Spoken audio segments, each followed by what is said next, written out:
შემეცნებით საგანმანათლებლო პროექტი რადიო კინო მზადდება სტუდია კოცის ბაზაზე. პროექტის ხელმძღვანელი კობა ცხაკაია. პროექტის რედაქტორი ნინო ჩხიკვიშვილი. თბილისი 2025 წელი.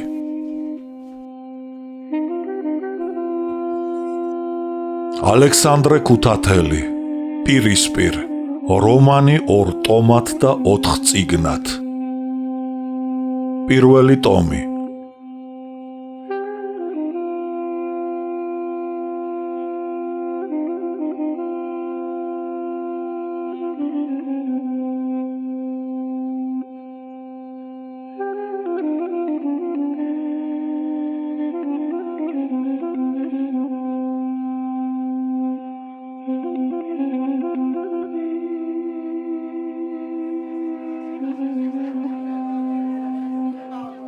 მრავალთავი მე-11 უღრმესი მელანქოლიის გრძნობა მოიცავს ამ წარმოდგენის რეჟისორს, როდესაც იგი ფარდის წინ სცენაზე ზის და გაჰყურებს ბაზრობას და მის მყვირალა ამაოებას. თეკერეი. მეორე დღეს კორნელი, მიხა, მარგარიტა და ქეთო მაღალაშვილი მერაბიანებს ვახშმად ეწვივნენ. სევრის იშვიათი სერვიზით გაწყობილი მდიდრული სუფრა, რომელსაც შვახნის კაცი, ცნობილი ვექილი, გონიერი, მჭერმეტყველი ბექთაბეგოვი თამადობდა გედეონის და ლეონის ნათესავებით და მეგობრებით იყო სავსე. ისინი სასოებით მისჩერებოდნენ ლეონის მხსნელებს, კორნელის და მარგარიტას.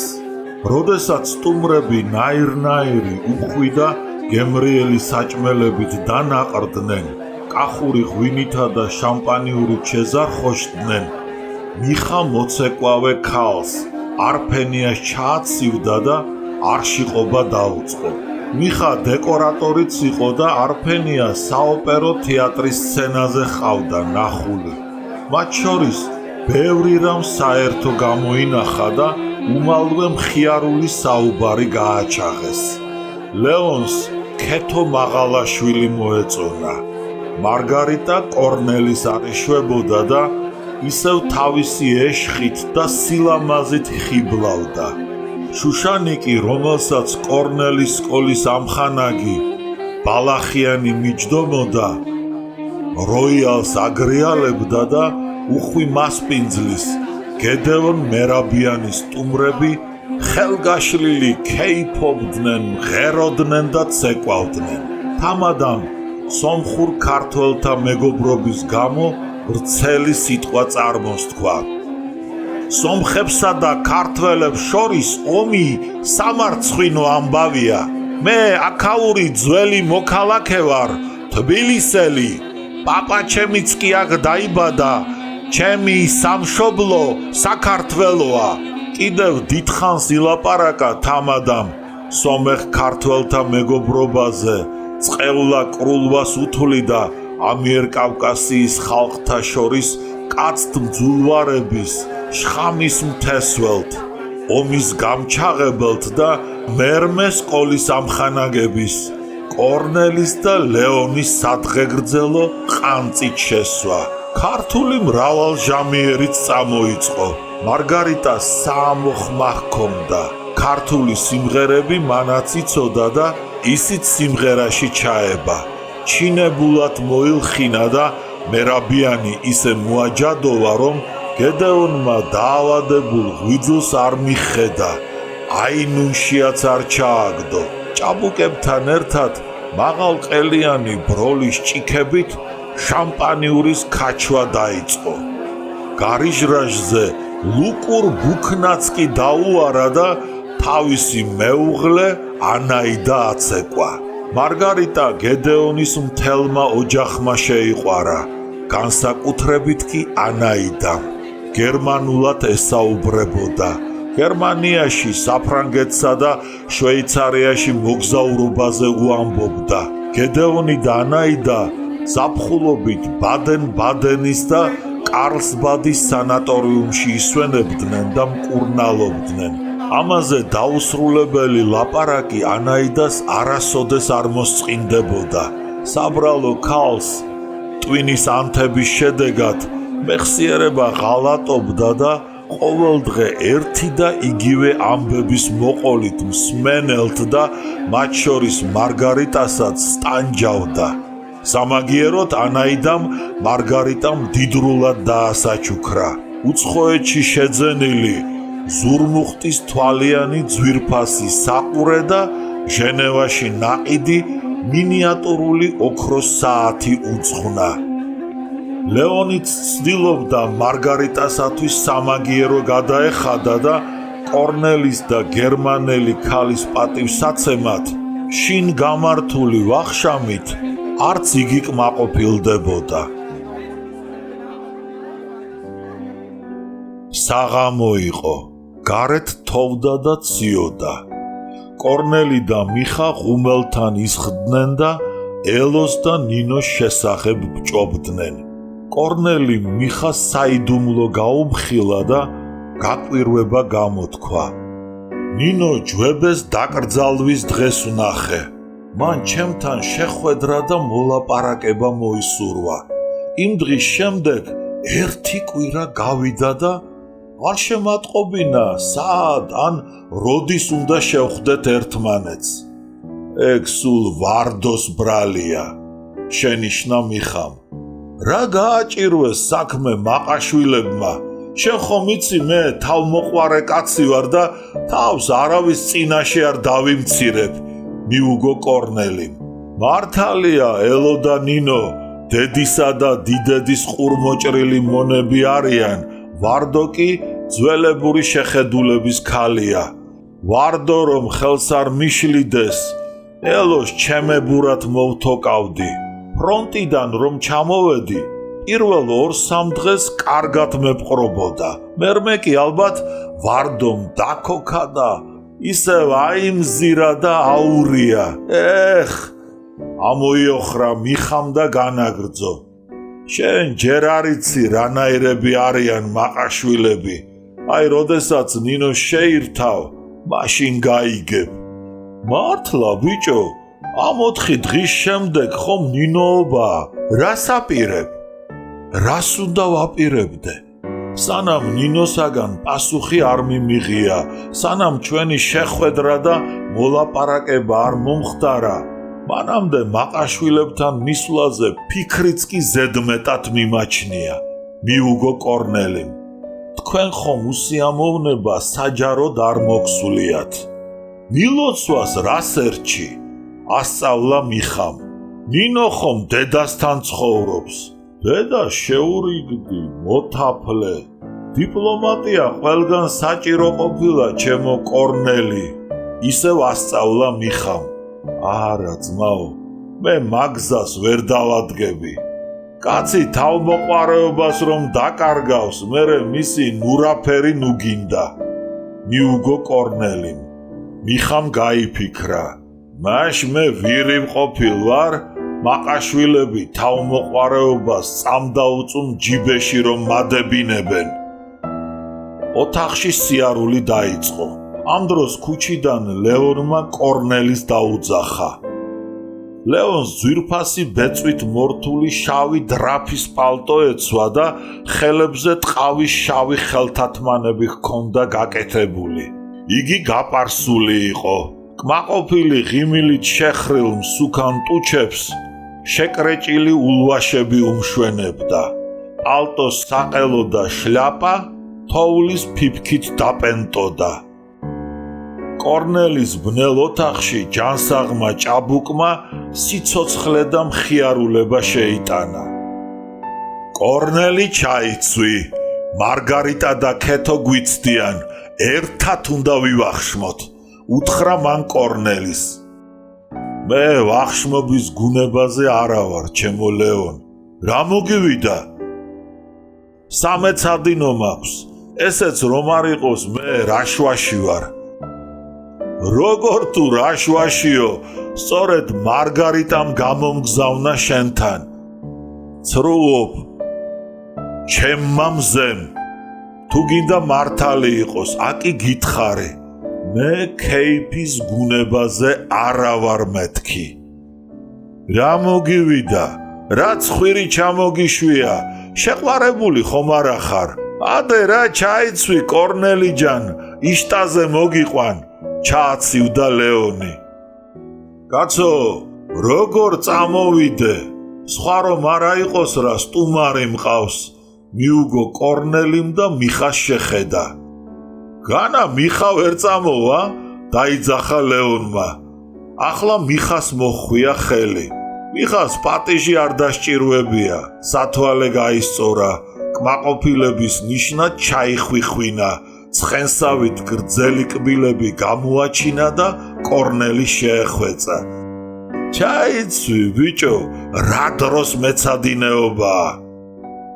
როგორ მალე დასთანხმდი ვერან უთხრა სხვის ხარჯზე ქეიფის მოყვარულ მხატვარს კორნელიმ ვახშმის შემდეგ შინ მთვრალი რომ მიბრძანდები ელოსი არ გეშინია ტუფლით თავი რომ გაგიტეხოს უნდოდა ეთქვა კორნელის მაგრამ შეიბრალა თავი გამანებე ბიჭო ელოს და ნინოს რომ დაუჯეროთ მაშინ მე და შენ მონასტერში ბერებად უნდა აღვიკვეცოთ მიუგო მიხამ კორნელი დიდხანს იდგა უარზე მაგრამ რადგანაც ამხანაგები არ ეშვებოდნენ და თვითონაც ნაწყენი იყო ნინოზე იმის გამო რომ შეპირებულ პაემანს არ უნიშნავდა დასთანხმდა და ლეონს გაჰყვა ლეონმა ეტლი დაიჭირა მარგარიტა ესტატე მაყაშვილის ბინის გვერდით ცხოვრობდა და ამიტომ კორნელი და მიხა საოპერო თეატრთან ეტლიდან გადმოვიდნენ და იქ დაელოდნენ ლოდინი დიდხანს არ დასჭირვებიათ მალე ლეონმა ქალები ეტლით მოიყვანა მარგარიტა ისევ ციხვის ტყავისაგან შეკერილ ნაცრისფერი ქურქი ემოსა და ცისფერი ფეტრის შლაპა ეხურა ოქროსფერ ყულულებზე და გრძელ წამწამებზე თოვლის ფიფქის ცვიოდა ქალმა ჟუჟუნა ცისფერი თვალებით გაუღიმა მადლობა გადაუხადა თხოვნა რომ შეუსრულა და ლეონს გამოხვა სიცივის გამო ლოყები გასწითლებოდა 20 წლის გოგონას ჰგავდა თეატრში წასვლას აპირებთ კითხა მარგარიტამ არ ვიცი დაიბნა კორნელი გინდათ ერთი ან ორი აქტი მოვისმინოთ და მერმე ვივახშმოთ კორნელის მაგიერ მიუგო ლეონმა დღეს რა მიდის დაინტერესდა მარგარიტა და აფიშისაკენ გაიხედა აიდა ვინ მღერის აიდას ბოკოვა ხოლო რადამესკი სარაჯიშვილი ოპერას მოვისმენ და ვახშამსაც ვჭამო იანგარიშა მარგარიტამ მის მიერ გაწვრთნილ მეგობარ ქალს ქეთოს თვალი უყო დასთანხმდიო და მერმე ჰკითხა პირველი ორი აქტი მოვისმინოთ შენ რა სიტყვი ქეთო ქეთო მაღალაშვილს საყელოზე მელიას ქურქი შემოეხვია თავით შიგ ჩამძვრალი იყო და მარტო თვალები უჩანდა ლეონი ახლოს მივიდა და მანაც ჰკითხა თქვენ რა სიტყვით ქალბატონო რასაც უმრავლესობა გადაწყვეტს მეც იმის მომხრე ვიქნები მიამიტად მიუგო ქეთომ თითქოს უმრავლესობის და არა მარგარიტას სურვილი იყოს მისთვის კანონი თავი ასწია და მუქი თაფლისფერი ლამაზი თვალები ლეონს შეანათა არის დაიძახა ლეონმა და თეატრის ვესტიბიულში ბილეთების შესაძენად შევიდა მარგარიტამ ქეთო გაიხმო და ჩურჩული დაუწყო მიხამ ამ შემთხვევით ისარგებლა კორნელის მხარი წაჰკრა და უთხრა ბიჭო მარგარიტა და ყველანი უნდა გავაფრთხილოთ ელოსთან და ნინოსთან არაფერი წამოსწდეთ თორემ ვაი მაშინ ჩვენი ბრალი რა თქმა უნდა დაუდასტურა კორნელიმ და თანაც გააფრთხილა შენ თვითონ არ წამოგცდეს. მიხა მიწყინა, ჯიბეში ხელები ჩაიწყო. კორნელის წინ გადაეღობა, განიერი მხრები ასწურა, თავი განზე მოაქცია, ირიბად და ჯიქურად შეხედა ამ ხანაკს. თითქოს ბუღა გაბრაზდა, ჭიდაობას და რქენას აპირებსო. კორნელისთან სულ ახლოს მივიდა და უთხრა: არ გცხვენია ბიჭო? ჩემზე ეჭვიშე გაქვს? ამ დროს ლეონიც მოვიდა. ხელში პირველი რიგის ბილეთები ეჭირა და ყველანი თეატრში შესასვლელ კარებისაკენ გაეშურნენ. მეორე აქტის შემდეგ მარგარიტა და ქეთო, კორნელი და მიხა პაპიროსის მოსაწევ ოთახში შევიდნენ. ხოლო ლეონი სცენის უკან მსახიობთა ფოიეში და ცოტა ხნის შემდეგ მოცეკვავე ქალი ზინა მარჩენკო მოიყვანა. ზინა ტანმორჩილი, მაგრამ ჰარმონიული აღნაგობის მკვრივი ქალი იყო. თმაქერა, თვალები ნაცრისფერი, ცხვირი მაღლა აწეული და სუქანი ბაგეები ჰქონდა. სასტუმრო ნოესთან 2 ეტლი გაჩერდა. ეტლიდან გადმოსულნი არა პლეხანოვის პროსპექტზე მდგარ ფასადის მთავარი შესასვლელით, არამედ ქსენიევის ქუჩით გვერდის კარებიდან შევიდნენ სასტუმროში. წვერიანი, ახმახი მეკარე დიდი სამბით მიესალმა სტუმრებს, მერმე ისევ დაფაცურდა. თითქოს დიდი ხნით სხვაგან წასული მისი ბატონი და ბატონის ოჯახობა ჩამოვიდაო. სასტუმროს რესტორნის გამგე ადრევე ჰყავდა გაფრთხილებული ლეონს. დიდი კაბინეტი შეენახა მისთვის და განსაკუთრებული ვახშამით გამასპინძლებოდა. კაბინეტში სუფრა იყო გაშლილი და მის ირგვლივ 2 ოფიციანტი ტრიალებდა. კაბინეტი 2 ოთახისაგან შედგებოდა. ერთი სასტუმრო და სასადილო, ხოლო მეორე კი საძინებელი იყო. ოთახები ურთიერთისაგან ოქროს ფოჩიანი, ცისფერი დიდი ფარდებით განიყოფოდა. სასტუმრო ოთახის იატაკზე ფართო ფარდაგი იყო დაფენილი. კედელზე დიდი სურათები ეკიდა. ირემზე ნადირობა, ნატურმორტი, კუთხეში პიანინო და გრამაფონი იდგა და იქვე ფირფიტები ეწყო. ოთახში ღუმელი ენთოდა თბილოდა. ქალები საძინებელ ოთახში შევიდნენ და სარკის წინ კოხტაობა დაიწყეს. როდესაც მორთვა და მოკაზმვა დაამთავრეს, ჯერ მარგარიტა გამოვიდა, გულამოჭრილი, სუროსფერი ხავერდის კაბით. ჭაღით განათებულ მაგიდასთან რომ მივიდა, შემოტრიალდა და მაშინვე დაგრაგნილი ოქროსფერი და ხუჭუჭად მის მორგში ჩარჭობილი ფართო სავარცხლის თვლები აციმციმდნენ.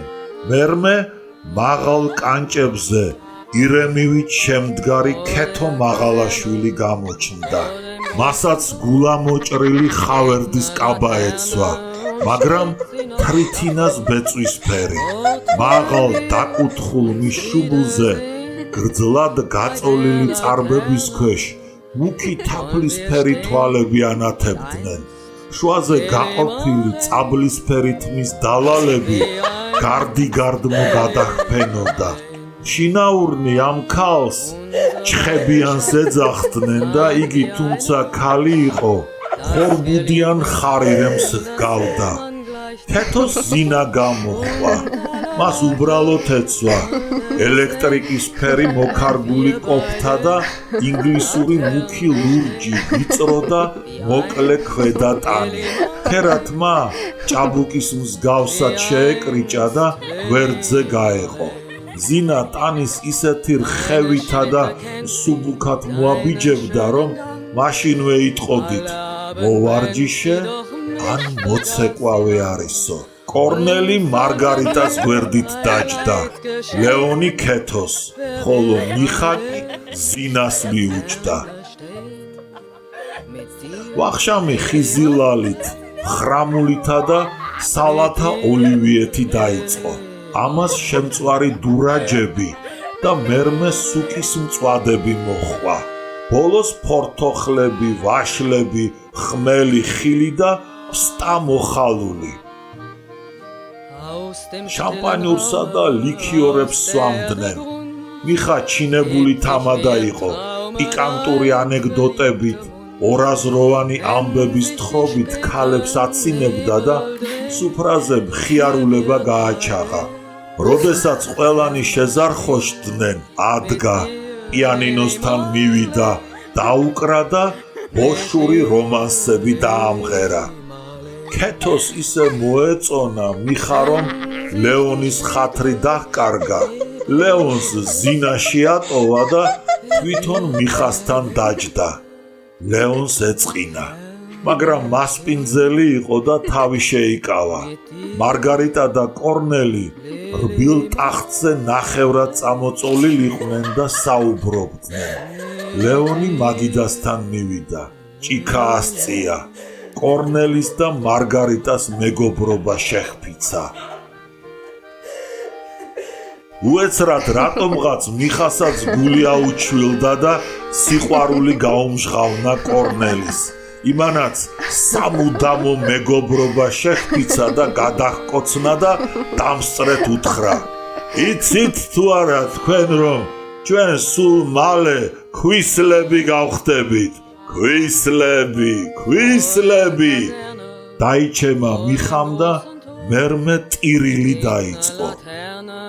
ქეთომ ხელი მოხვია და დაამშვიდა. მარგარიტას გაუკვირდა და კორნელის კითხა, ნუ თუ თქვენ ქალის თხოვნას აპირებთ?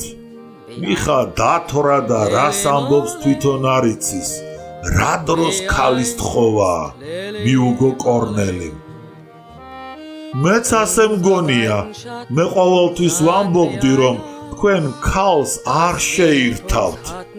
თქვენის თანები ცოლშვილისათვის არ არიან შექმნილნი. ეშმაკურად გაუღიმა მარგარიტა. მაინც როგორები? გაოცდა კორნელი. ქალმა ხელი მოუჭირა. ჭაბუკის ხელი კერდისაკენ მიიზიდა. ზედ მაგრა მიიკრა და ჩურჩულით უთხრა. თქვენ უცნაური, ძალზე თავმოყვარე და ეჭვიანი კაცი ხართ. თქვენ გეშინიათ ქალების. ისინი უმრავლეს შემთხვევაში არა გულწრფელები, მაცდურები და ვერაგები არიან. მიუგო კორნელიმ და მის წინაშე ბალიშზე წამოწოლილი ქალის მარმარ მკერდს დახედა და შეკრთა. აკი გითხარით, ქალის გეშინიათ მეთქი. შენიშნა მარგარიტამ და გულითადი ხმით განაგრძო. განა ყველა ქალი მაცდური და ვერაგია, მაგალითად მე თქვენ ვერასოდეს ვერ გიღალატებთ. რისთვის იღიმებით? ჰკითხა მარგარიტამ კორნელის. ნუ თუ ეს მართალი არ არის. მე სხვა რამეზე გამეღიმა. მაინც ჩვენ შეყვარებულთა მსგავსად ვსაუბრობთ. მე თქვენთვის სიყვარული არ ამიხსნია, შენიშნა მარგარიტამ. ხანგრძლივ შეაცქერდა კორნელის. მერმე გაიღიმა და ჰკითხა, მითხარით, თქვენ ლექსებსაც წერთ, ხატავთ, მუსიკოსი ხართ? არა მჯერა. რატომ? თქვენ ისეთი უცნაური თვალები გაქვთ. თქვენ ვუნდერკინდს გიწოდებთ პლატონ მოგველაძე. ვუნდერკინდები ხშირად იდიოტობით ათავებენ თავიანთ ცხოვრებას. შენიშნა კორნელიმ და დასძინა. პლატონს ნუ მომაგონებთ.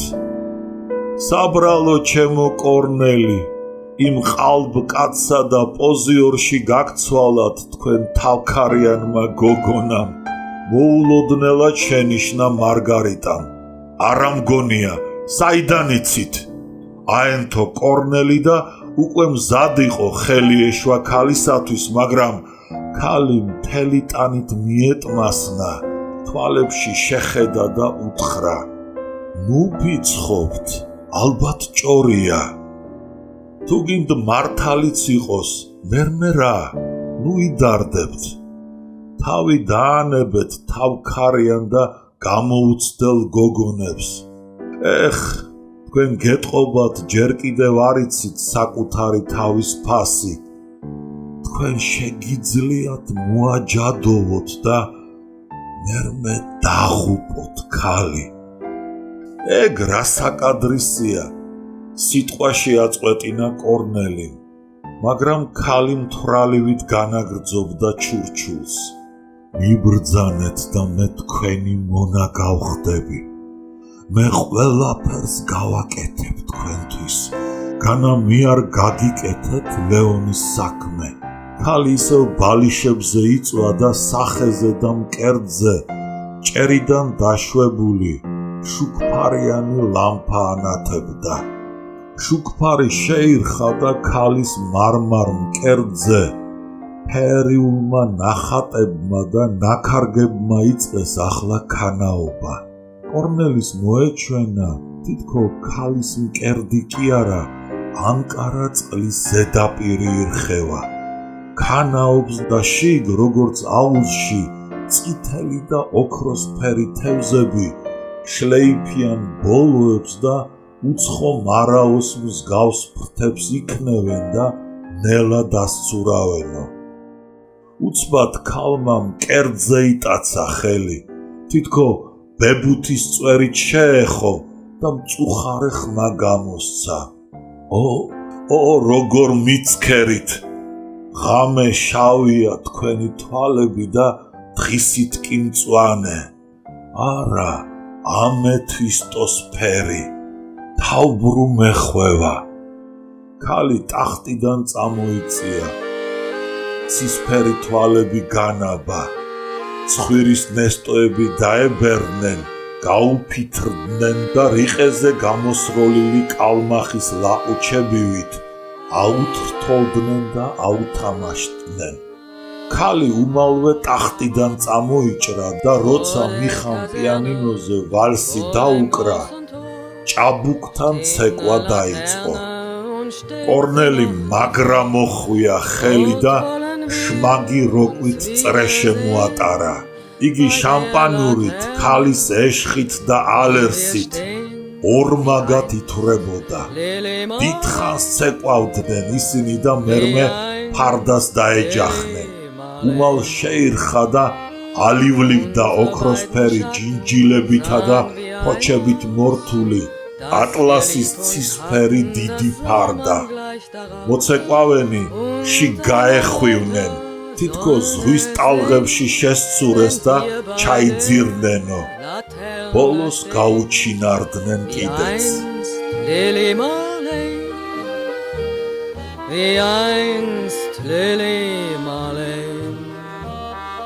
Deine Schritte kennt sie, deinen schönen Gang. Alle Abend brennt sie, doch mich vergaß sie lang.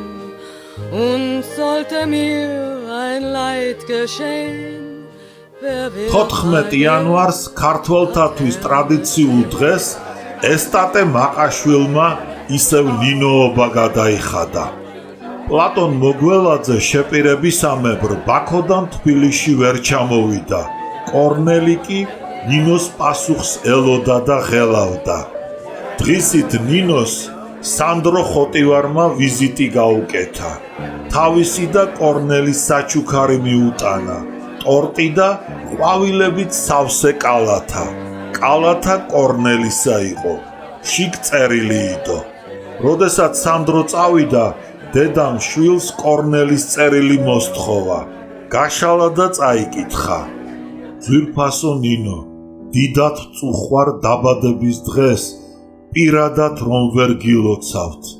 იყავით ბედნიერი, ნახვამდის ვნახავთ და შევხვდებით კი ერთმანეთს სად ან როდის ველი თქვენს ცნობას ბევრი რამ მაქვს სათქმელი მარად თქვენი კორნელი ვარდოს შავი ხავერდის კაბა ეცვა ხავერდის ფონზე მისი მარმარი მკერდი უფრო თეთრი ჩანდა უცბად ვარდოს მკერდსა და სახეზეც წითელი ზოლები დააჩნდნენ თითქოს ცეცხლი წაეკიდა და ალის ენები ულოკავენო წერილი დაკეცა და კალათაში ბრაზით ჩააგდო მერმე სავარძელში მოცელილივით დავარდა სახე უსიამოდ დაეღმიჯა ნინოს გაოცებით შეხედა და უთხრა რა არის ღმერთმანი ვერ გამიგია რა გააჭირვა ამ კაცმა საქმე თავმოყვარეობა სულაც არ აქონია რა უნდა შენგან ვერ გამიგია ნინომ პასუხის გაცემა ვერ მოასწრო რადგან სასტუმროში იმ წუთს ელო საჭორაოდ შემოვიდა ვარდოსათვის უნდა ეთქვა კორნელის მარგარიტა მოსწონებია და დღედაღამ ერთად არიანო მაგრამ ნინოს სახე რომ დაინახა შეშინდა კედელს გაეკრა და გაირინდა ნინო ციება შეყრილივით სახცახებდა კორნელის წერილს ხევდა ნაკუწ-ნაკუწად აქცევდა და თანაც გიჟივით გაიძახოდა აი მოისვენეთ აი დამშვიდდით ჭორიკანებო ნინო როგორ მიბედავ იკივლა ვარდომ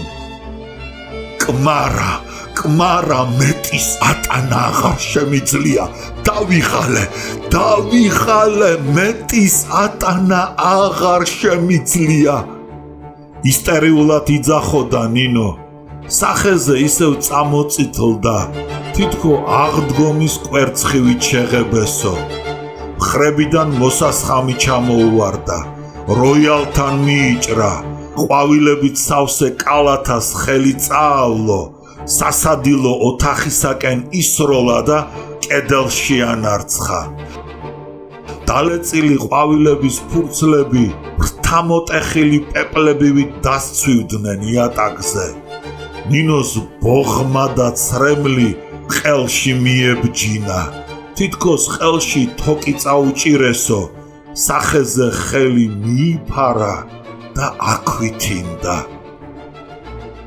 ასე დაიწყო მაყაშვილთა სახლში ნინოობა